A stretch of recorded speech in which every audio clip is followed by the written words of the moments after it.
Bom dia! Sejam muito bem-vindos a mais uma live com as advogadas do futuro.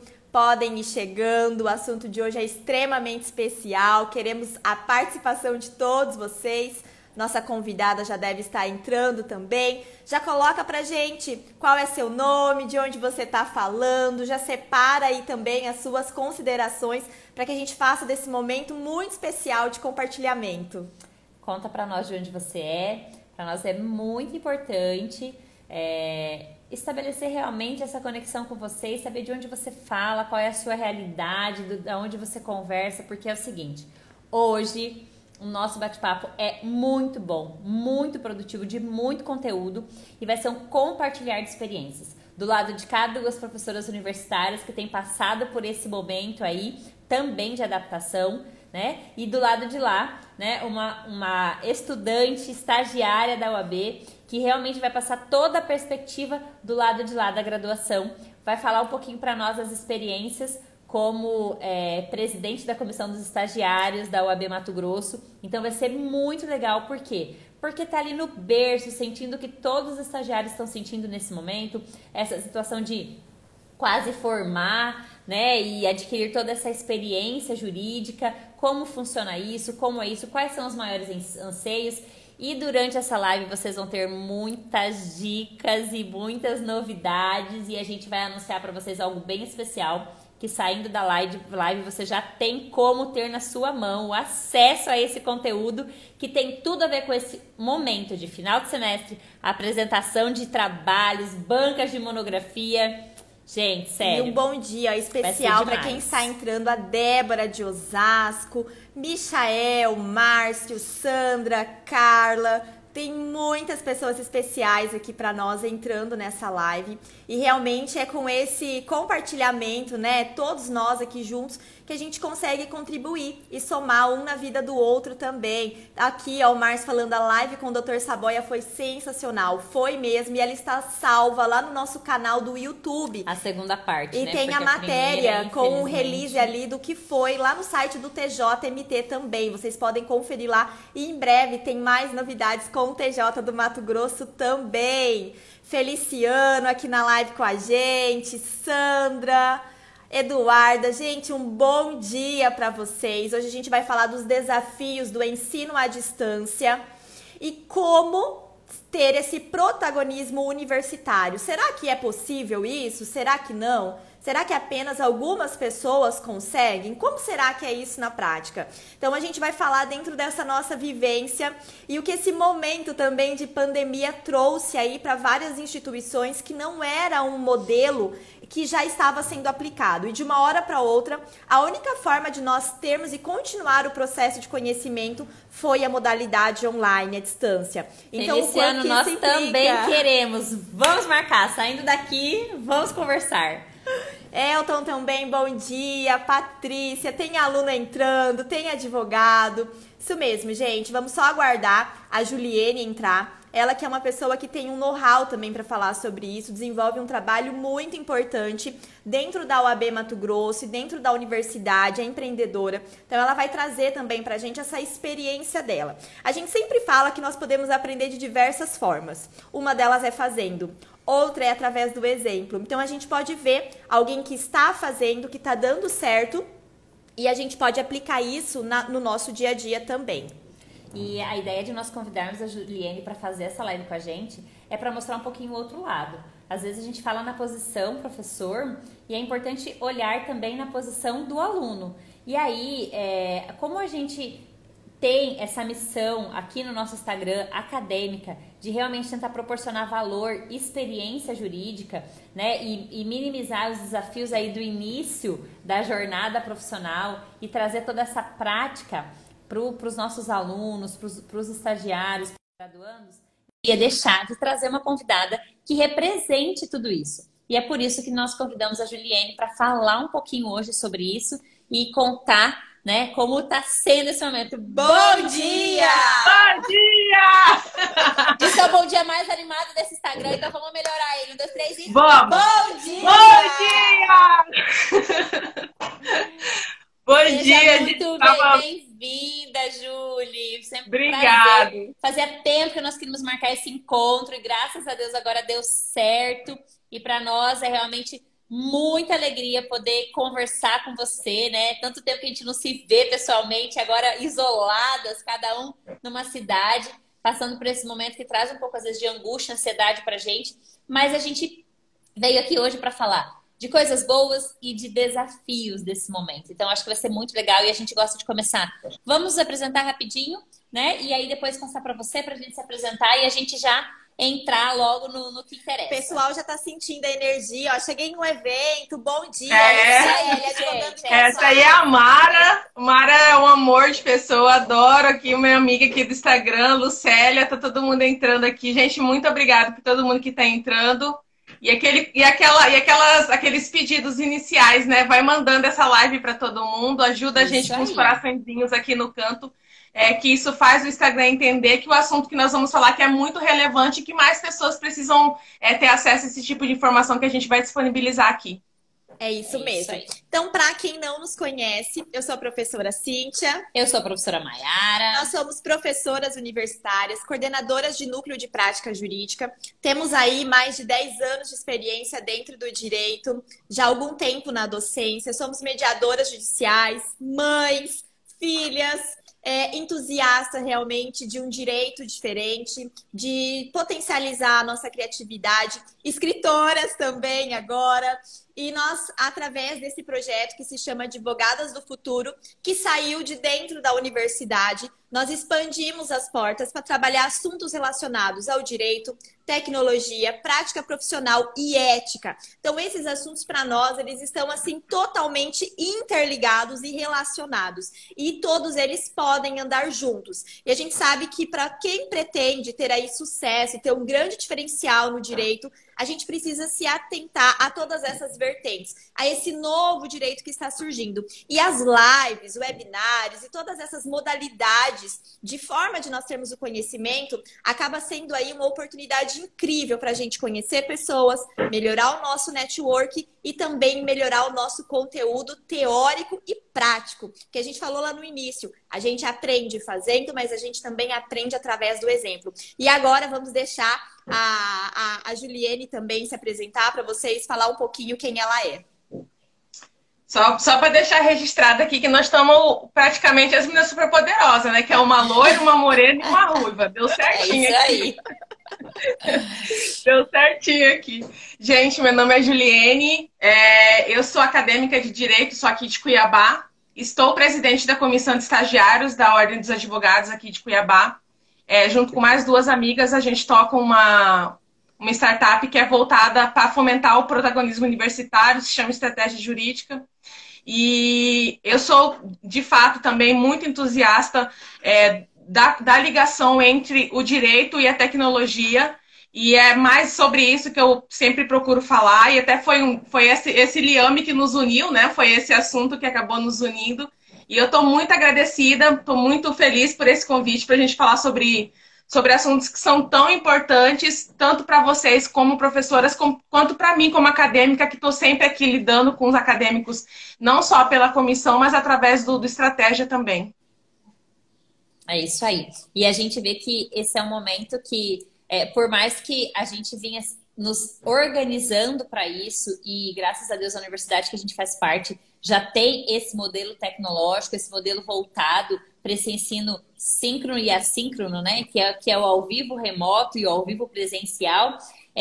Essa pandemia nos pegou todos de surpresa. E aí eu queria que você contasse um pouquinho, né? Quais foram as maiores vantagens, as maiores dificuldades desse ensino de forma remota? Eu não vou dizer de ensino à distância, porque o ensino à distância ele tem outra característica, que são aulas previamente gravadas, sem contato entre os alunos, onde você entra numa plataforma de forma isolada, no horário que você quer, da forma que você quer. E não é assim que está acontecendo hoje no nosso país. A gente tem, pelo menos nas graduações em que eu tenho acesso, o ensino de forma remota. Ele continua tendo esse aspecto de contato, ainda que virtual, ao vivo, né? Esse contato, esse plantão de tirar dúvidas ao tempo da aula, ao tempo do conteúdo. Como é que foi esse impacto dessa transição de uma hora para outra, que ninguém foi preparado para isso nessa pandemia? Quais têm sido, assim, as vantagens e as dificuldades que você tem presenciado, assim, na posição aluna agora falando? Eu percebo, assim, eu sou acadêmica da Unic aqui de Cuiabá, né? Aqui a gente tinha o ensino à distância mesmo, porque de fato as aulas eram gravadas previamente e a gente tinha acesso às matérias disponibilizadas no portal, no AVA, né? E aí, assim, eu acho que esses dias eu estava brincando com uma amiga, eu falei assim, que de fato o mundo dá muitas voltas e às vezes uma coisa que foi motivo de muita chacota acabou se tornando uma coisa, uma vantagem, né?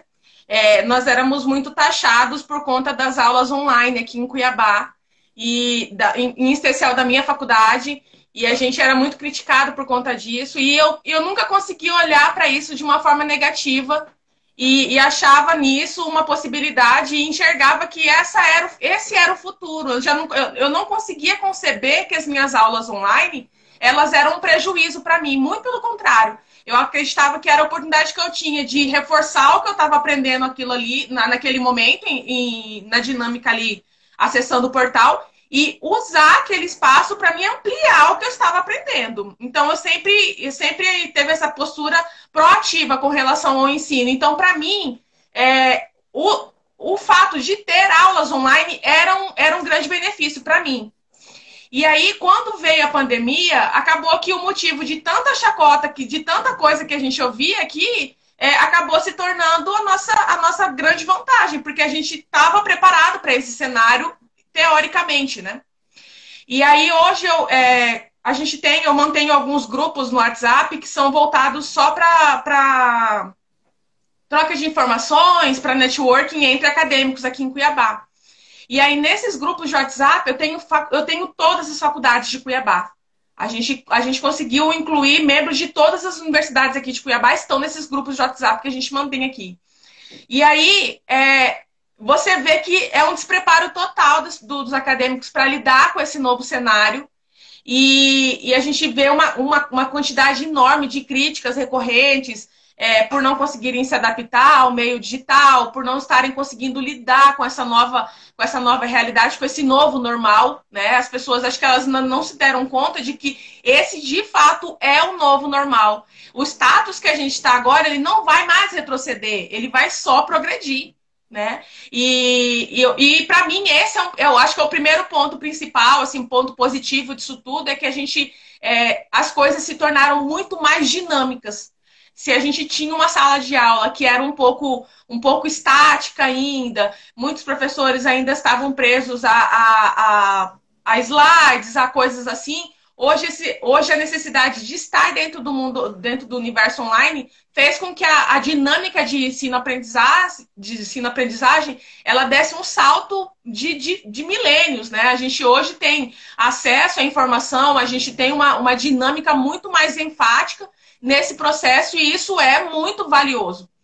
E o ponto negativo que eu vejo é que, assim, infelizmente, eu falo isso da minha perspectiva como acadêmica, infelizmente, a gente, enquanto acadêmico, tem uma cultura de procrastinar muito grande.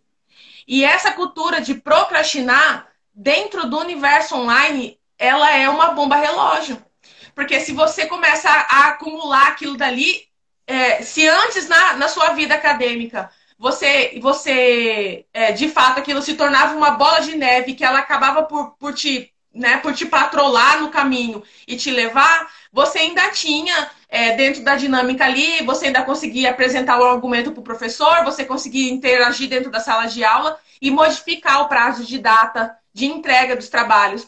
Já no mundo online, não. Deu deadline, acabou. Se você não subiu a sua atividade no portal, o portal ele vai se fechar e aquilo ali é irreversível. Então, assim, hoje essa cultura de procrastinação, uma ausência de organização para os acadêmicos está minando, de fato, a produtividade, o aprendizado, a sua responsabilidade. Então, assim, por mais difícil que esse processo seja, talvez as pessoas, se os acadêmicos começarem a olhar para isso de uma forma positiva, eles vão perceber que isso está preparando eles para a dinâmica de profissional, porque num PJE da vida, num Projude, em qualquer outra coisa, deu deadline, acabou. Deu 23h59, você não carrega mais nada, né? E aí você conta com um delay de internet, você conta com falhas na conexão. Então, se você não se prepara para tudo isso e você não se prepara para cumprir com os prazos dentro do estipulado, você vai acabar rodando de fato. E é o que eu tenho presenciado muito. Muito, muito, muito, muito. Pessoas que vêm, já fomos requisitados até enquanto comissão a nos posicionar com relação a esses deadlines, como se nós, enquanto comissão, pudéssemos reverter uma situação que é irreversível, né? Não tem, por pior que seja, né, para algumas pessoas, o meio online veio para acabar com o jeitinho brasileiro dentro da faculdade. O meio online veio para mostrar que a graduação exige comprometimento, exige dedicação, exige responsabilidade. E graças a Deus, esse é um ponto positivo da pandemia. Veio despertar na gente esse senso de compromisso, sabe? Eu estou aqui do lado de cá, da graduação, eu estou lidando com acadêmicos o dia inteiro e a ausência de compromisso é muito grande mesmo. Olha como isso é sério, sabe? Como é uma mudança realmente de comportamento, de postura, tanto da posição aluno quanto da posição professor. A nossa colega advogando em compliance, ela colocou lá em Minas, quanto algumas faculdades tiveram dificuldade nisso por não estarem preparadas para esse futuro, que era tão próximo, que era tão agora, mas que foi encurtado pelo menos em 5 anos em razão da pandemia, e tiveram algumas dificuldades com isso. E aí, o que é a percepção? A mesma percepção que o esposo dela, que é professor, teve, a gente teve também. Que é essa situação desse ensino de forma online, ele proporcionou, às vezes, maior liberdade para o aluno a fazer perguntas, a fazer questionamentos, que às vezes em sala de aula, na cara a cara, dava vergonha para o aluno. Então, eu vejo que tem inúmeras vantagens e inúmeros benefícios, e eu concordo com ela quando ela falou que, às vezes, um prejuízo, uma dificuldade, é que nós moramos ainda em cidades muito diferentes, em bairros que nós temos diferenças muito grandes. Aqui em Sinop a gente vê isso. Então, às vezes, em uma localidade da cidade, a internet funciona de uma forma, em outra localidade funciona de outra. Acaba que, infelizmente, nós não temos ainda uma igualdade social que permite que todas tenham uma internet rápido, ou às vezes um notebook, ou às vezes um celular que permite isso. Então, eu percebo que essa dificuldade a gente também enfrenta, e isso não está em universidade pública, isso não está só em universidade particular, não é privilégio de ninguém. Eu sei porque eu faço mestrado numa universidade pública e nós não tivemos condições de voltar até o momento por conta disso, né? Vamos voltar a partir da semana que vem agora, mas com a possibilidade de gravação dessas aulas para quem não tem essa internet no momento da aula possa assistir depois. E a gente dá aula numa universidade particular e também enfrentamos essas dificuldades, né? E assim, é aquela situação, é tentar transpor essas barreiras neste momento. Então, a gente vê alunos, às vezes, que vão na casa de algum familiar, que estão tendo contato para poder assistir às aulas. Outros não ligam a câmera porque sabem que isso vai consumir um pouquinho mais de dados, né? Deixam para entrar ali no momento realmente da discussão. Mas eu percebi que existe essa vantagem dessa aproximação do professor. Eu falo que nós achávamos que no começo nós, no estágio supervisionado, não teríamos tanto essa proximidade e, na verdade, nós ficamos surpreendidas com esse período de alunos realmente tendo maior contato, de falar assim, pessoal, sai todo mundo na hora que terminar a aula que eu vou ficar para conversar com a professora. Isso foi muito legal. Coisa que às vezes o aluno tinha vergonha de fazer isso no tete-a-tete e fez isso pra gente. Mas realmente, isso que você comentou é uma mudança de postura, uma mudança de comportamento e é realmente uma autorresponsabilidade. É uma autogestão do seu tempo, é uma autorresponsabilidade, porque as atividades são postas, nós não temos mais possibilidade de dar aquele jeitinho brasileiro, né? De dar uma forma de entregar depois, entregar no dia seguinte, durante a madrugada, não existe mais isso. Deu prazo, então alunos mais responsáveis estão sendo formados nessa pandemia, né? Alunos mais controlados do seu tempo, né? E realmente menos procrastinadores nesse sentido. A gente sentiu isso também E a gente acha que isso é algo bom que surgiu de todo esse momento e vai fazer com que a gente fique mais responsável de tudo, porque na vida prática é como você falou. Faz parte da nossa própria vida. Quando a Juliene falou sobre essa questão dessa transformação, a gente hoje está falando muito nessa transformação no ensino, transformação digital, mas a gente também precisa ver que essa transformação já começou aí há mais de 20 anos. Hoje a gente está tendo o pico dela e muitas pessoas e alunos e até mesmo professores com essa certa resistência que depois as coisas vão voltar ao normal. Quando a gente se coloca na posição de consumidores, algumas tecnologias, algumas inovações são muito válidas. Mas quando a gente se coloca no papel de protagonista do ensino, protagonista realmente de um produto ou de um serviço, parece que aquilo não serve tanto para a gente. Então a gente também espera que através dessa live o mindset realmente, que a gente possa ver outras possibilidades do que o modelo que nós fomos ensinados, às vezes desde 1827, que foi quando começou o curso de Direito no Brasil.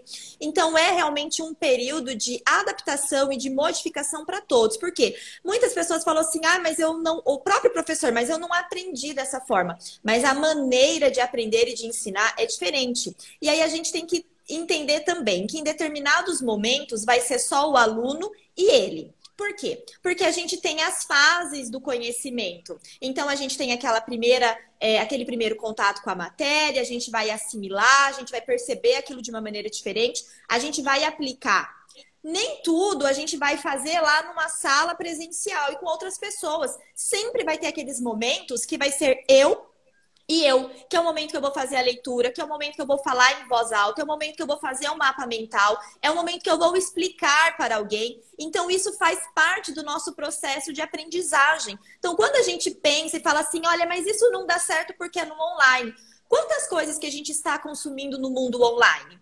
Todo mundo utiliza, às vezes, uma rede social, utiliza um Spotify da vida, utiliza um Netflix. Por que não trazer isso para dentro do ensino? Porque isso não pode ser benéfico para a gente. Então, se a gente começa também tirando os nãos, e claro, a gente tem o desafio, conexão, níveis sociais, culturais diferentes, a gente tem tudo isso. E isso são desafios. E desafios, a gente tem que mapear ele e nós temos que transpor eles. Então, se a gente não sabe qual é o desafio que a gente tem, olha, a minha internet que é ruim. É o professor que eu não consigo aprender da forma que ele ensina. Mas só ele ensina sobre essa matéria? Será que se você tem uma internet boa, vários conteúdos, você não tem como adquirir isso também de uma outra maneira? Então, realmente, é um momento para a gente começar a pensar muito, muito fora daquele padrão, né, em que todo mundo tem que gostar de direito civil, de direito penal, de processo civil. A gente tem um novo direito, nós temos novas oportunidades e o ensino realmente ele pode ser divertido,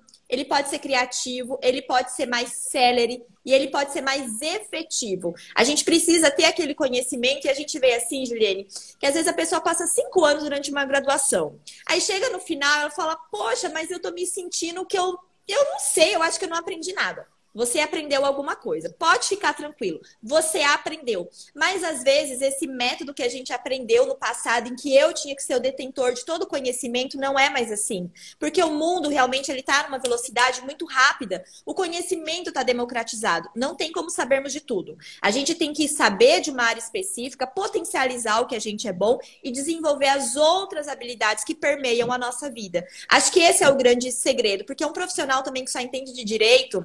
Ele não sabe como está a economia, ele não sabe de história, ele não sabe como que está o mercado. Ele não tem como. A gente realmente precisa ir trazendo todas essas nuances para realmente que fique mais próximo de nós. Só olha, só quero deixar registrado aqui, meu professor está aqui, tá, gente? Rodrigo. Eu ia falar a mesma coisa, eu preciso. Já quero deixar registrado. Já quero deixar registrado aqui, tá? Que algumas questões da minha prova no meu exame de ordem eu respondi graças às aulas dele de tributário, um professor maravilhoso. E eu concordo em número, gênero e grau com o que ele falou sobre a faculdade. E assim, eu diz que vamos começar a entregação aqui, né? Todo mundo sabe, quem me conhece sabe que eu não sou novinha, né? Eu tenho a minha primeira formação em ciência da computação e eu sou apaixonada por tecnologia. Sempre fui apaixonada por tecnologia. E assim, para vocês terem ideia, e eu sei que isso vai entregar a minha idade, mas vamos lá. Para vocês terem ideia, eu estava na cerimônia de abertura do processo de instalação das primeiras fibras óticas aqui em Cuiabá, da internet, que era a DSL naquela época, a tataravó do 4G que a gente vê hoje, né? E eu lembro que naquela época eles falavam da internet como, sabe, assim, como algo do futuro, como algo futurista, né? E esses dias, em razão dessa pandemia, eu me peguei lembrando daquela menina de 17 anos que estava nessa cerimônia e que não entendia quase nada e que estava ali fascinada por tudo que eles estavam falando, explicando sobre fibra ótica, explicando sobre uma série de coisas. E eu lembro que eu tinha 17 anos na época e eu fiquei fascinada com aquilo, né? Eu falei, gente do céu, isso é o futuro, sabe? Eu olhava, eu passei a olhar para as coisas com outro olhar. E aí hoje, quando eu vejo o que nós estamos passando por conta da pandemia, eu percebo que tudo aquilo que foi plantado lá, sabe, no passado, que eles achavam que às vezes era até coisa de outro mundo, coisa que jamais iria acontecer, é a nossa realidade hoje. É o que a gente está passando mesmo hoje, e são coisas que não vão mudar. São coisas, como eu já disse, elas não vão retroceder, elas só vão progredir. E a gente precisa ter um olhar positivo com relação a isso, a gente precisa. Existem entraves, existem obstáculos a serem superados? Existem, como sempre vai existir. Né? Como sempre vai existir. Mas a gente precisa adquirir uma postura proativa diante das coisas, a gente precisa olhar com aquilo sempre com espírito de inquietação, sempre com espírito de questionamento e tentar extrair daquilo dali o melhor que a gente puder extrair. Tanto para nós que estamos aqui do lado de cá, como forma de ajudar também os nossos professores que estão do lado de lá e que também estão passando por esse processo de adaptação. Porque é uma troca, é uma via de mão dupla, né? Não é só um vai e não vem nada, né? É só o professor que tem que me entregar. Essa postura passiva do ensino, ela já não tem mais lugar. Ela já está ultrapassada e já tem muito tempo que ela está ultrapassada. Então, assim, ela já está agonizando e existem algumas pessoas que ainda estão tentando reanimar isso, mas isso não vai mais voltar, né? Isso já passou. É muito isso. E o que acho que talvez o maior aprendizado que a gente pode ter dessa live é fomentar realmente esse protagonismo universitário. E aí, quando a gente fala universitário, não só do aluno, mas também do professor. É momento agora da gente se reinventar, né, de mudanças comportamentais para que o direito fique atrativo. E aí, como o professor Paulo Mares mesmo falou, as faculdades que já estavam preparadas para esse momento saíram na frente, não tiveram um mínimo de dificuldade. Graças a Deus, o grupo que a gente faz parte tinha todo o aparato tecnológico necessário para as avaliações, para as aulas, uma das melhores tecnologias disponíveis. Então,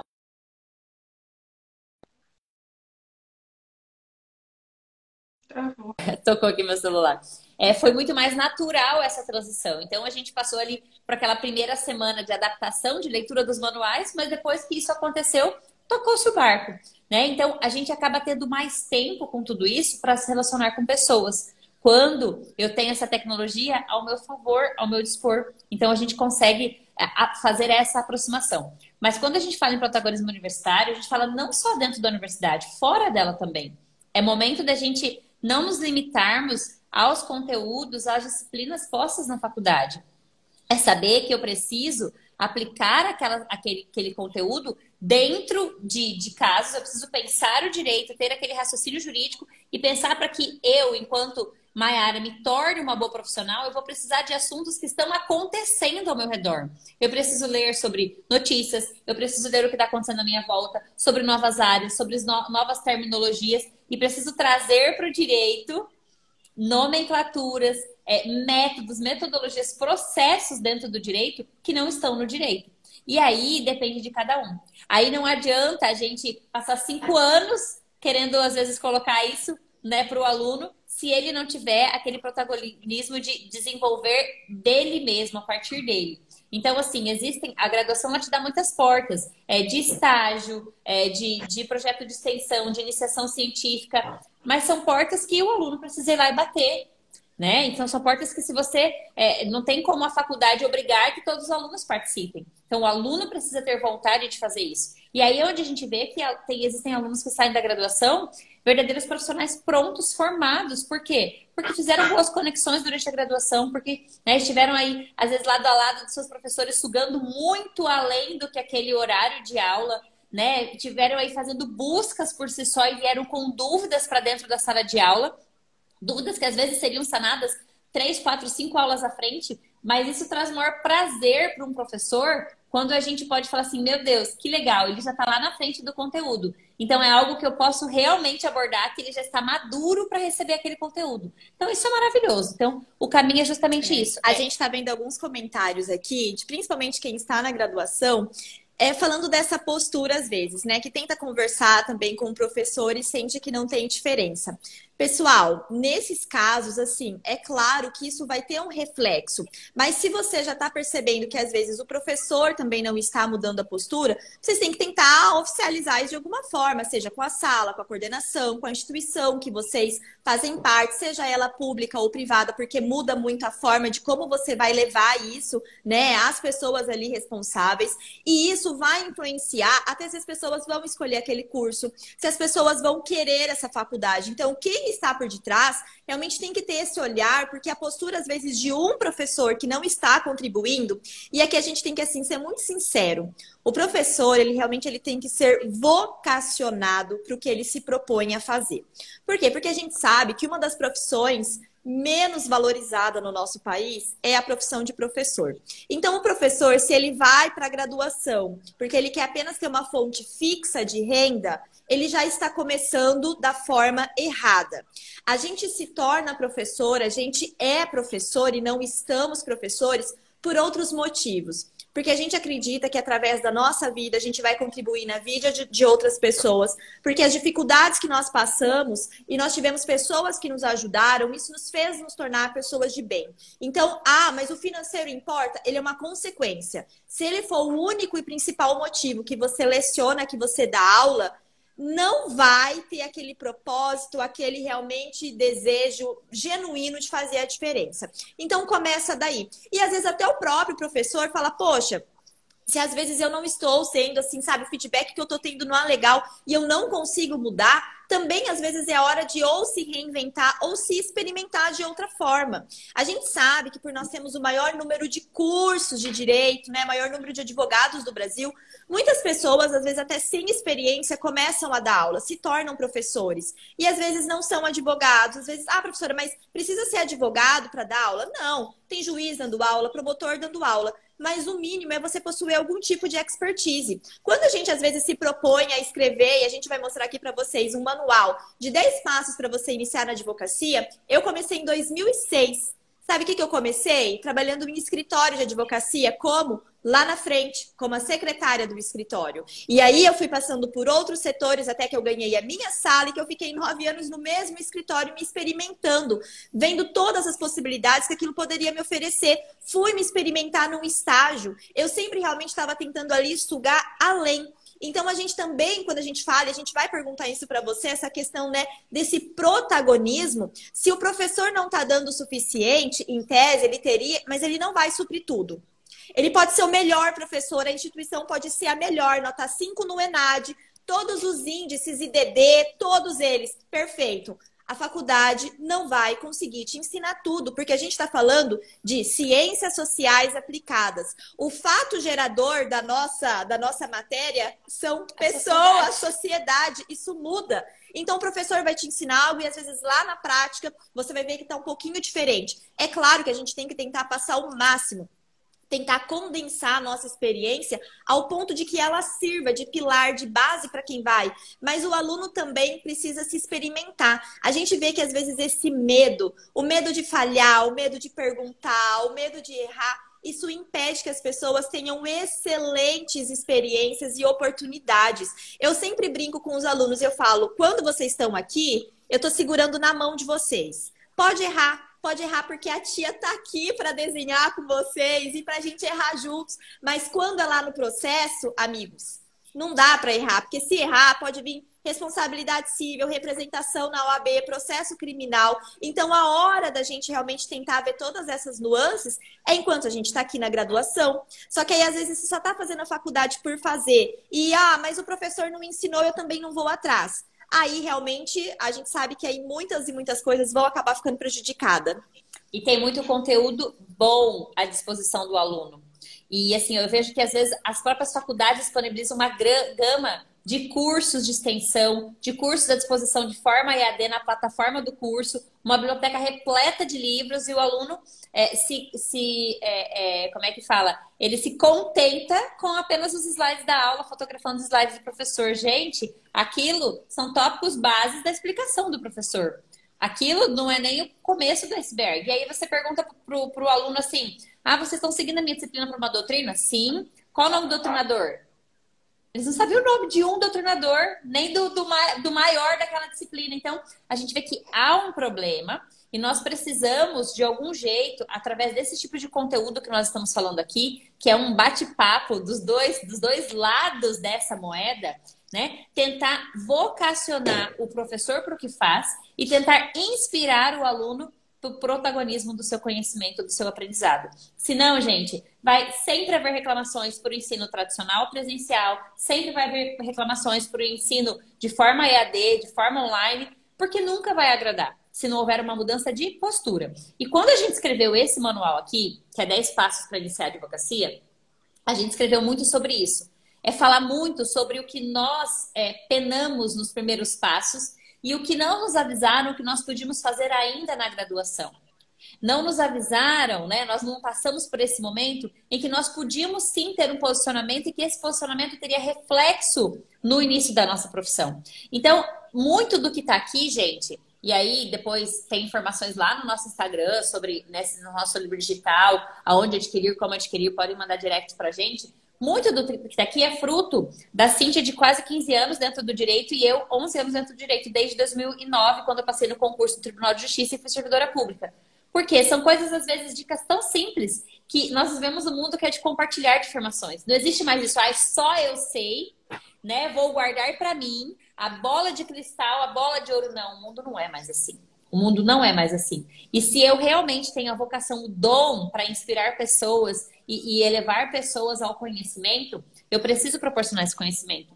Então, muito do que a gente falava só na nossa sala de aula para os nossos alunos, a gente falou, não, a gente precisa expandir. A gente precisa passar esses conceitos, essas dicas de forma muito leve, muito prática, porque a gente sabe que há uma ânsia hoje na juventude de atalhos, de querer o conteúdo de forma muito mastigada, prática. Ninguém quer ler uma doutrina de 200 páginas, quer ler uma sinopse que tem 85. A gente sabe que é assim.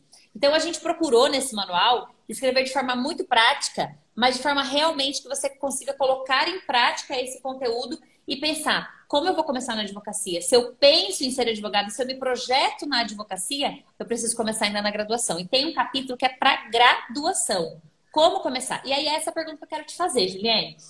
Como se posicionar de forma ética ainda na graduação? Como começar esse protagonismo universitário visando o seu futuro profissional ainda na graduação? Que dicas você daria hoje? Como a gente pega essa aqui lá no 7º, né? A gente pega essa aqui lá no 7º. E aí, quando a gente pega ela, bem no final do nosso número aqui tem um E, né? Lá nas cerimônias de entrega, nas solenidades, o Dr. Helmut Daltro, tesoureiro daqui da seccional, ele sempre fala que o E é de errar. Eu não acho que o E é de errar, não. Eu acho que o E é de experimentar. Já até falei isso para ele há um tempo atrás. Quando eu criei o Vocação, para literalmente cumprir a minha vocação, que era tentar mostrar para os acadêmicos que existe um universo imenso que ultrapassa a cadeira da sua faculdade e que ele não pode ser desperdiçado ao longo dos 5 anos de graduação. Eu acredito nisso fielmente porque é o que eu vivi e é o que eu tenho vivido, né? Eu não consegui, sabe, assim, desde que primeiro que eu não me imaginava no direito, né? Por mais que as pessoas não acreditem, eu prestei vestibular para design de interiores e acabei migrando para o direito. E eu sempre acreditei que eu tinha 5 anos para me tornar a advogada que eu queria ser. Então, esse foi o norte dos meus 5 anos de faculdade. Eu me trabalhei para que no final da minha caminhada eu me tornaria a advogada que eu sabia que eu seria. E era esse o meu objetivo. Então, para isso, eu sou bem assim, eu sei que a minha experiência não é a regra. Infelizmente, a minha experiência não é a regra. Mas o que a minha experiência me trouxe? Durante as férias da faculdade, como eu não tinha condição, o que acontece? Eu estudo dentro a Unic aqui que eu estudo aqui em Cuiabá é a Unic Pantanal. Por que Pantanal? Porque o polo da faculdade fica dentro do shopping. E dentro da minha sala de aula, eu dividia a sala de aula com uma realidade completamente diferente da minha. Nas férias de faculdade, os meus amigos de sala viajavam para o exterior. E eu pegava ônibus com as faxineiras do shopping para ir para a faculdade. Então, assim, quando eu entrava dentro da sala de aula todo dia de manhã, quando eu entro dentro da sala de aula todo dia de manhã, eu entro dentro de uma realidade totalmente avessa à minha. Então, eu precisava construir mecanismos dentro da minha realidade para modificar a minha história. Então, quando todo mundo estava viajando nas férias, eu imprimia a ementa das matérias que eu ia cursar no próximo semestre e eu cobria todo o conteúdo nas férias. Quando eu chegava em sala de aula no próximo semestre, eu tinha visto praticamente tudo que eu ia estudar. E aí, eu acabava a aula, eu ia atrás dos meus professores, eu ia pedir ajuda, eu pegava livro dentro da Unic, quem é da Unic sabe disso. A gente, durante as férias, a gente pode pegar livro emprestado. Eu pegava livro emprestado, não tinha vergonha, ia lá, as meninas da biblioteca me conheciam, pegava livro emprestado, usava o login de outros amigos meus para pegar mais livros emprestados, porque eu tinha um limite de livros para pegar. E eu levava muito a sério mesmo. Tanto que quando chegou a minha fase de exame de ordem, por uma série de situações da vida mesmo, eu não tive tempo hábil de sentar a minha bunda para estudar. Sabe, assim, eu não tenho como chegar para as pessoas e falar assim, ai, não, eu cumpri cronograma de estudos, eu fiz uma série de coisas, infelizmente eu não consegui por razões da minha vida, né, por conta de requisições. Eu sou mãe, eu sou esposa, né? Então, assim, por conta dessas requisições da vida, eu não consegui dedicar um tempo para mim sentar para estudar para o exame de ordem.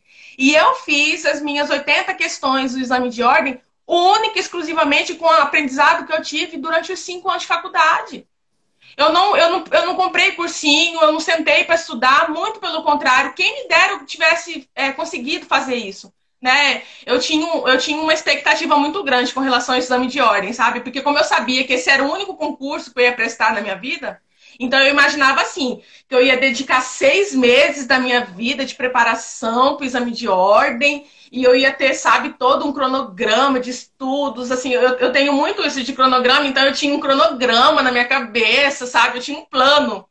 E eu falo pro meu marido assim que a minha maior frustração foi que quando chegou esse período eu não consegui cumprir esse plano, porque eu não podia cumprir esse plano, né? E eu fiz o meu exame de ordem única e exclusivamente com o que eu aprendi durante esses 5 anos. E eu passei, sabe? Eu passei na matéria mais difícil, eu fiz a minha segunda fase em civil, eu fiz a matéria que todo mundo tem medo dela e é minha grande paixão, na verdade, é direito civil. E aí, assim, falando sobre o protagonismo, eu fui para dentro da OAB. Eu sou membro ouvinte do grupo de estudos de processo civil da OAB há 3 anos. Quando o grupo de estudos surgiu, eu entrei e eu tô lá até hoje, né? Eu tô dentro da OAB, participando da comissão há 3 anos. Agora vai fazer 4, né? Que eu tô na comissão. Então, assim, não façam das coisas, não façam as coisas com a barriga. Sabe, assim, o professor tem que me entregar, o professor tem que fazer o melhor. Não faça isso, não faça. Não delegue para ninguém o rumo da sua vida e principalmente a sua vida acadêmica. Se isso é um navio, vamos fazer uma metáfora do navio. Se isso é um navio, segura você o timão, sabe? Segura você ali a rédea daquela situação. Seja você o protagonista da sua história. E esse protagonismo seu, ele vai repercutir no seu professor, que ele vai se sentir motivado quando ele estiver discutindo com você. Ele vai achar interessante quando você passar depois da aula e conversar com ele. Olha, professor, tal coisa assim, assim, assim. Ele vai se sentir motivado. Eu estou passando agora, nesse período da pandemia, me recriminem, eu sei que eu estou fazendo uma coisa muito errada. Mas eu estou, para complementar a renda aqui de casa, eu estou fazendo trabalhos acadêmicos, né? E, gente, eu confesso para vocês, eu vou falar isso até com um pouco de lágrima nos olhos. Eu sonho com a docência, né? Eu sempre sonhei com a docência, mesmo quando eu fazia ciência da computação, eu sonhava com a docência. E tem dia que eu sento aqui para fazer os trabalhos acadêmicos e eu choro, sabe? Eu choro. Eu choro porque eu vejo a pessoa... Eu entrego o trabalho para a pessoa e a pessoa não se dá o trabalho de ler o trabalho para entregar para o professor. Sabe?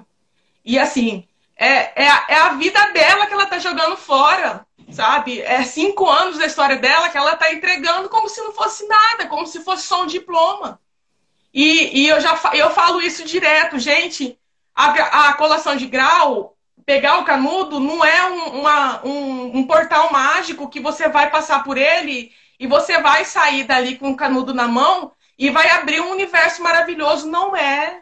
Não é. Se você não cursou 5 anos com amor, com dedicação, com afinco, você vai pegar um diploma e você não vai saber para onde você vai. Eu recebo esse tipo de questionamento todo dia no Vocação. Todo dia, sabe? E cada vez que eu produzo conteúdo, cada vez que eu converso com as pessoas no Vocação e que as pessoas falam isso para mim, eu percebo o quanto eu ainda tenho que trabalhar, sabe? O quanto eu tenho que estar aqui, eu tenho que estar... Esses dias uma menina, uma seguidora mandou para mim e falou assim, você sumiu das lives de sexta-feira. Falou para mim, né? E aí eu peguei e falei para ela, olha, por conta dessa pandemia mesmo, por conta de uma série de problemas pessoais meus, eu não estava conseguindo colocar minha cara aqui para fazer live. Então, assim, nesse período da pandemia, essa é a minha primeira live, né? E assim, gente... É necessário, é muito necessário que você mude a forma de você olhar para a graduação, sabe? Se eu conseguir ao longo desse período, sabe, mostrar para uma pessoa que ela pode ser, sim, protagonista da história dela, que ela pode se construir a marca pessoal dela, construir o networking dela de qualidade, construir o posicionamento dela enquanto profissional. Nas cadeiras da academia vai ter valido, sabe? Todo esse tempo que a gente se dedica. As pessoas não entendem, mas o Instagram é um trabalho, é uma profissão. A gente tá aqui, a gente trabalha pra caramba com isso aqui. E eu entrego muito do meu amor aqui, sabe? E eu quero muito que as pessoas entendam isso, sabe? Agora, fazendo esses trabalhos para levantar dinheiro, eu acho que isso me mexeu mais comigo, sabe? Isso me fez perceber algumas coisas que eu tinha noção, mas que eu não conseguia palpar, sabe? Pareciam coisas muito abstratas para mim. E eu vi, às vezes, muitas vezes as pessoas chegavam para mim, mas eu não gosto de tal professor, assim, assim, assim, falava para mim, né? Na faculdade. E aí eu olhava, eu acolhia o que a pessoa estava falando, aí eu ia aí eu olhava para minha vivência com aquele professor, né? E eu falava, gente, eu carrego esse professor no meu coração, que é uma pessoa que eu tô lidando com ela direto, eu tenho o WhatsApp dela, eu tenho o WhatsApp de quase todos os meus professores, né? E são pessoas assim que eu sei que se eu mandar mensagem, a pessoa vai me responder, sabe? A pessoa vai me responder, a pessoa vai interagir comigo, mas por quê? Porque do mesmo jeito que ela se dispôs todo dia de manhã a levantar e ir lá entregar o conhecimento dela, compartilhar a expertise dela, eu me abri para aprender. E eu me abri para trocar com ela, sabe? E essa troca é valiosa. Então, assim, eu vejo as pessoas jogarem essa troca fora, porque, é só uma graduação, ou, porque só meu pai está pagando, ou, tanto faz, uma hora, sabe? Assim, o mercado está saturado, não adianta investir. Gente, está saturado para quem? Sabe? Está saturado para quem? Eu olho para essas situações que eu estou passando agora e eu falo assim, gente, concorrência com quem? Sabe? Assim, quem está saturando o mercado? Essas pessoas estão saturando o mercado? Sabe? É muito triste. É muito triste. Eu falo com lágrimas nos olhos porque é uma realidade muito triste. É muito triste. Você vê a pessoa delegar. Se ela delega isso, quantas coisas mais ela quer delegar? Sabe? Quantas coisas mais ela quer delegar? Aí, a hora que o cliente chegar diante do cliente, vai delegar o cliente também para a secretária, vai delegar o cliente para o estagiário, vai delegar o processo, vai delegar tudo, sabe? Não vai ser protagonista de nada na vida. E é muito triste você olhar para sua vida e não ter vivido, né? É muito triste isso. É muito até complexo isso. A gente se emociona também falando sobre esses assuntos, porque a gente, enquanto está do outro lado como professora, a gente vê que a advocacia, o advogado, a advogada, ele sempre vai passar por um limbo ali depois que ele forma e que ele se torna advogado. E muito fruto de como a pessoa vai se posicionar e ela vai ter persistência é o que ela foi durante a graduação.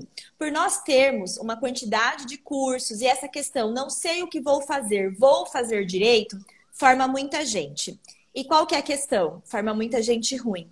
Forma muita gente que não se dedicou, forma muita gente que postergou e que não assumiu esse protagonismo de ser o dono da sua própria vida. Aí forma, eu lembro que teve um tempo atrás, um aluno me marcou muito. Eu chego na sala e eu já é o seguinte, por que você está fazendo direito? O que você está fazendo aqui? O que você quer com isso?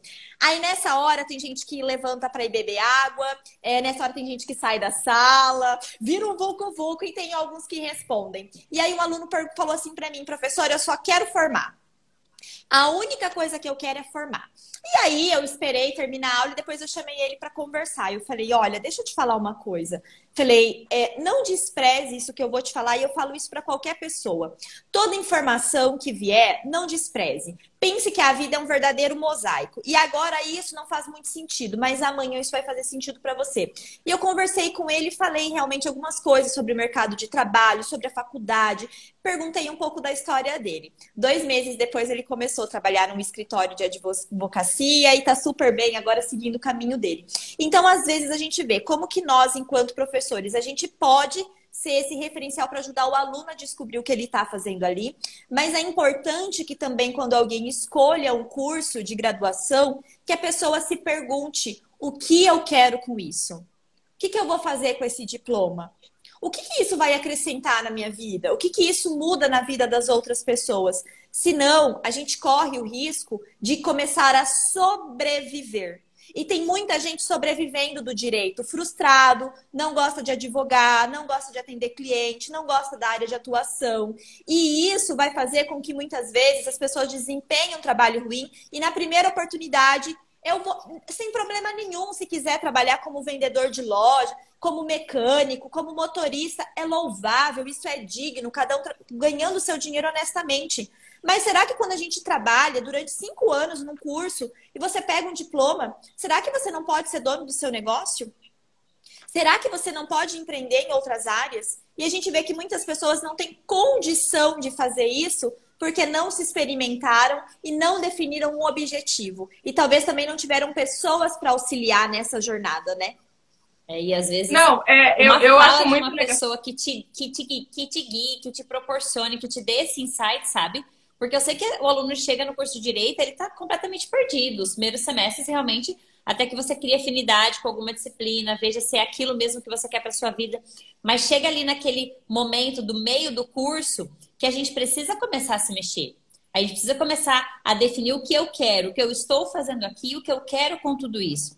Então, fazer boas conexões, bons relacionamentos e se experimentar. A partir do momento que pegou essa verdinha aí que a Juliane mostrou para vocês, esse ezinho é de se experimentar, né? E assim, então, eu vejo muita gente bloqueando. Já entra com tantas falas da sociedade.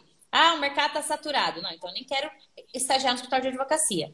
Ah, porque promotoria não sei o quê. Então, nem vou para promotoria. Então, se bloqueia antes de se experimentar. E aí, coloca um monte de crença limitante na cabeça que quando termina o curso, fala nenhuma área é boa. Nenhuma área é boa, esse negócio de leque de oportunidade é mentira. E não é, gente. Não é. Qualquer faculdade vai te dar um leque de oportunidades dentro da área e depende de você. Depende muito, muito, muito.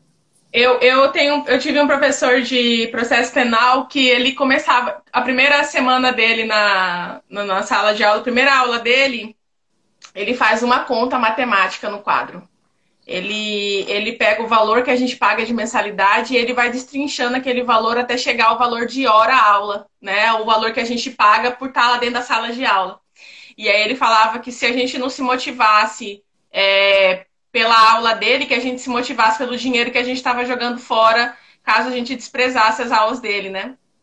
E eu lembro que aquilo que ele fez me impactou, sabe? De uma forma, eu ficava olhando pra cara dele assim, eu falei, gente do céu, e ele é todo imponente, né? Aí eu falei pra ele, falei assim, poxa, Ricardo, você já chega... Aí depois de um tempo, a gente já com intimidade, eu falei pra ele, você já chega dessa altura que você já chega dando medo na gente, dando processo penal. E você ainda faz um cálculo desse, você mata o aluno de manhã cedo do coração, né? E aí ele começou a rir. E é engraçado que, assim, por mais que esse apelo do valor do dinheiro ele seja um apelo forte, ainda assim as pessoas não atendem nem a esse apelo do dinheiro que elas estão jogando fora, né? Elas não entendem que... E aí, por que eu tô falando dessa questão do apelo financeiro? Para uma outra vertente do protagonismo universitário. Invista seu dinheiro em coisas que vão te agregar enquanto acadêmico e também enquanto profissional. Eu acho muito interessante que eu conversava com as pessoas. Ah, vamos fazer tal congresso? Ah, mas você tá louca? Custa R$150 esse negócio, que acadêmico vai pagar isso? Aí você vai conversar, aí você vai olhar o perfil da pessoa nas redes sociais, passou a final de semana toda na balada, bebeu, não gastou menos que R$150, gastou muito mais que isso, né? Então, assim, se você não tem prioridades, o seu dinheiro ele vai ter valores diferentes, ele vai ter valoração diferente. Então, invista em você, invista em ser um bom profissional. Invista em fazer cursos que vão te dar networking. Não, mas eu vou em tal curso porque tal curso é gratuito. Gente, curso gratuito, você é a moeda de troca.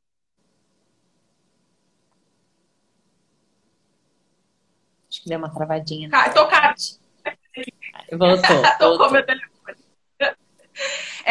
No curso gratuito, você é a moeda de troca, tá? Então, assim, se você não quer ser moeda de troca, invista em você. Invista em cursos. O que eu fazia quando eu não tinha condição, eu não tenho vergonha de falar isso, quando eu não tinha condição de pagar, eu fazia diária. Avisava para as amigas da minha mãe, falava, olha, eu tô aqui, eu tô precisando juntar um dinheiro para me comprar meus livros. Tenho poucos livros, mas são livros que eu comprei, livros que professores me deram. Esse livro mesmo do Auri Júnior ali foi meu professor de processo penal que me deu. Quem tá na Seara sabe que um livro desse é quase R$300 e ele me deu de graça. Porque ele sabia que eu ia fazer bem uso daquele livro, ele sabia que eu ia me dedicar, e eu me dedico. Falando sobre doutrinador, eu sou amante de processo civil e direito civil, então eu tenho livros da Maria Helena Diniz que eu adquiri para mim, e eu fazia diária, vendia bijuteria, vendia o que fosse. Já cheguei a vender rifa para pagar curso meu, sabe? Conheço diversos doutrinadores, mas porque eu me colocava em encontro dessas pessoas, e eu ia atrás mesmo. Ficava olhando os sites, ficava olhando os negócios, ficava olhando a agenda de evento deles. Se tinha um evento daqui 5 meses aqui em Cuiabá, eu tinha 5 meses para levantar o dinheiro para mim conseguir pagar aquilo dali, sabe? Então, assim, gente, dinheiro, ele só é válido se ele te faz crescer como pessoa. Se você tem dinheiro só para você gastar, para você ostentar roupa de luxo, para você, sabe? Nada contra, mas aquilo ali tá te fazendo crescer? Aquilo ali tá te levando para algum lugar? Se não tá, o dinheiro perdeu o propósito de ser. Sabe? Do mesmo jeito que quem tá... Existem outras coisas fora.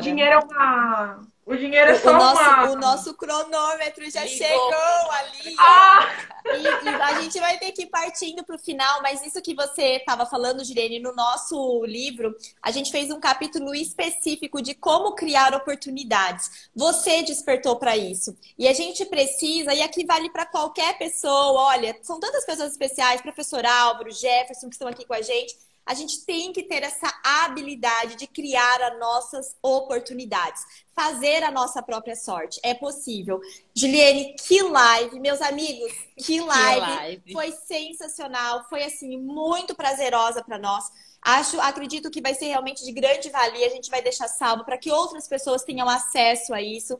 Sabe, que Deus continue te abençoando, você e sua família. Muito obrigada por você compartilhar realmente suas experiências e que isso também inspire em outras pessoas a se descobrirem, a se experimentarem e principalmente que cada um possa viver a vida dos seus sonhos, porque isso é possível. A gente teve duas perguntas na caixinha de perguntas que a gente não conseguiu responder porque o papo estava muito bom, mas eu vou printar as duas perguntas agora e aí a gente vai responder elas lá nos stories do nosso Instagram. Maravilha! Juliane, deixa sua despedida para todo mundo aí. O que eu quero falar pra galera, gente, corre atrás, corre. Tudo é possível se você se dedicar de verdade. Não é à toa que o Fernando Pessoa fala que a gente é do tamanho dos nossos sonhos, né? Nada é pequeno, né? Nada é tão pequeno se a gente sonhar grande com aquilo dali. Então, se dedica de verdade, se dedica de verdade. Eu tô aqui, não é à toa, como eu já falei, o Vocação